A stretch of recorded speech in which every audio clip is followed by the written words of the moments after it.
Hello lovelies, welcome back. In today's video, I'm going to share with you 3 amazing breakfast recipes you can make using Okara. And this is the third part of a 4-part series where I share all you need to know about Okara and several ways you can use this in recipes. Go check the other videos, I'll leave the link in the description. Now let me show you how I made this mouth-watering and rich Okara cashew cookies. In your bowl, pour in some oil. Here I'm using olive oil. Then to this, you're going to add some sugar and vanilla extract. Mix this for a while, then go in with the other ingredients. So I'm going to add some Okara, the fresh one, some cashew flour, and plain or all-purpose flour. And I added some salt to this too. Mix everything until it is well combined. I'll leave the detailed measurement of all the ingredients I use in the description, so do want to check that out.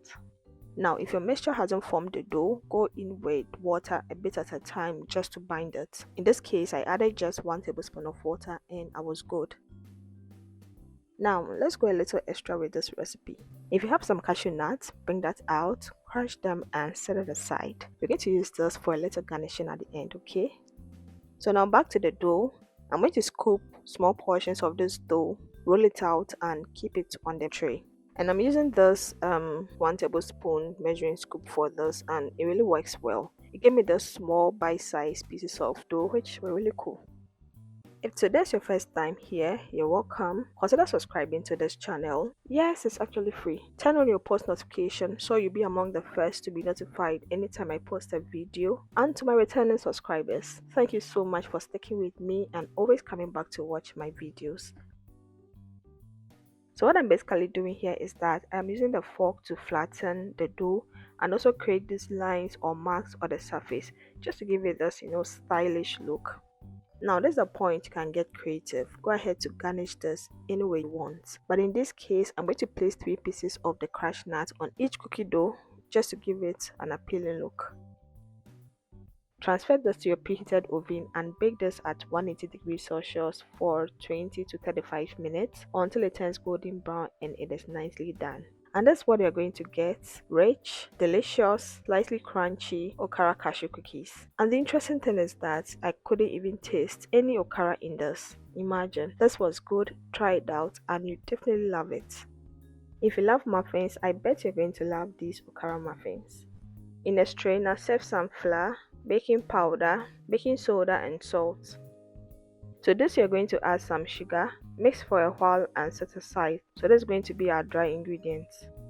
In a clean dry bowl, add in your fresh Okara, 1 egg, 1/4 cup of olive oil, half a cup of milk and half a teaspoon of vanilla extract. Go ahead to mix this well, then transfer into the dry ingredients.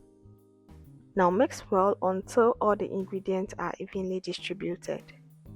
I realized that the batter was a little thick, so I went in with 1/8 cup of milk just to loosen it up. So that's what we expected to get at the end. The batter shouldn't be too runny and also not too thick. Go ahead and line your muffin molds with some muffin papers. Then scoop some butter into each muffin mold. So here I like to fill each mold with about 2/3 butter, just so that it has a good rise but not so much to overflow. Now this is totally optional, but in this recipe we'll go a little extra and garnish this, okay? And to do this, I'm going to garnish half with some nuts and half with some raisins. So don't leave this on the surface just like I did, okay? Make sure to mix it a little bit with the butter. You'll get why I'm saying this at the end. Go ahead and bake this at 180 degrees Celsius for 20 to 25 minutes or until the skewer comes out clean.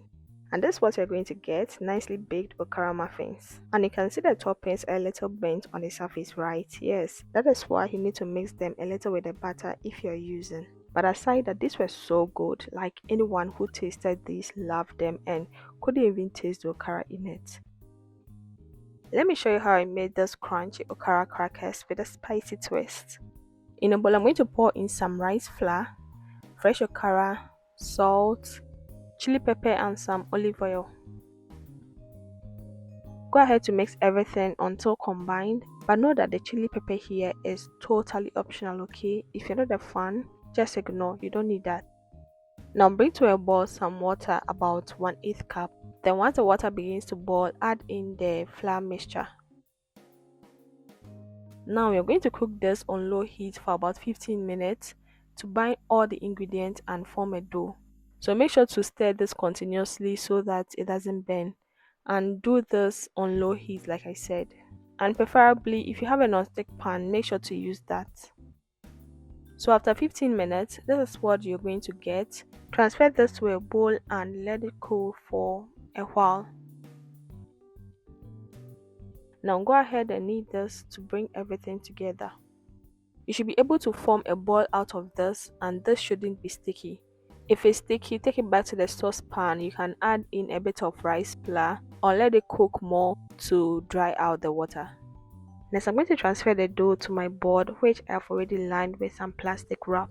Cover with another layer of wrap and go ahead to roll this until it is as thin as possible. So once you are done, you're going to cut these into your preferred shapes and sizes. So here I'm using this round pastry cutter. I'm going to cut these into round shapes, but you can use any type of pastry cutter and any size at all. So once you've cut out your desired shapes, use a fork to poke some holes into the dough, and this will create that signature cracker look and also allow these crackers to bake well. Now carefully transfer this to your baking pan and go ahead to bake this at 175 degrees Celsius for 15 to 20 minutes. And this is what you're going to get, guys.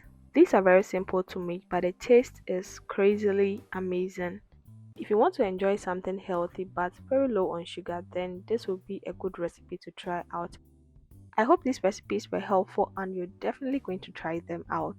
Let me know in the comments how they turned out. Thank you for watching and see you in my next video. Bye.